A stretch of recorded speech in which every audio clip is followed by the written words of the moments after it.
பாருங்கள், உள்ளே ஒரு மார்க் பண்ணிக்கிறேன், வெளியில் பக்கமாக ஒரு மார்க் பண்ணிக்கிறேன். இப்போ அந்த டாட் வரைவேன் பாருங்கள், ரவுண்ட் ஷேப் டாட்டு. இதுதான் நம்ம கை கட் பண்ண போகிற அந்த இது. ஃப்ரண்ட்டில் வந்து நம்ம லைட்டாக கரைச்சி விட்டுவோம்ல, அந்த கரைச்சி கட் பண்ணுறதுக்காண்டி இந்த டாட் போட்டிருக்கேன்.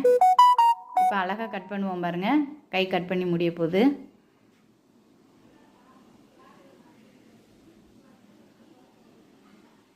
ஃபஸ்ட்டு நாலு பீஸாக மடிச்சிருக்கிறதுனால 4மே கட் பண்ணிக்கணும். அப்புறம் 2 அதை விரித்து விட்டுட்டு இது சென்ட்ரு பாயிண்ட் மார்க் பண்ணுறேன்.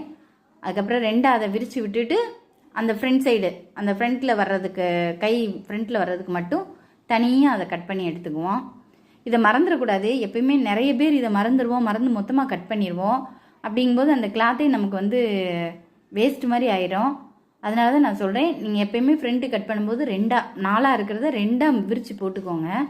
விரித்து போட்டு இப்போ கை கட் பண்ணியாச்சு. இப்போ பெல்ட்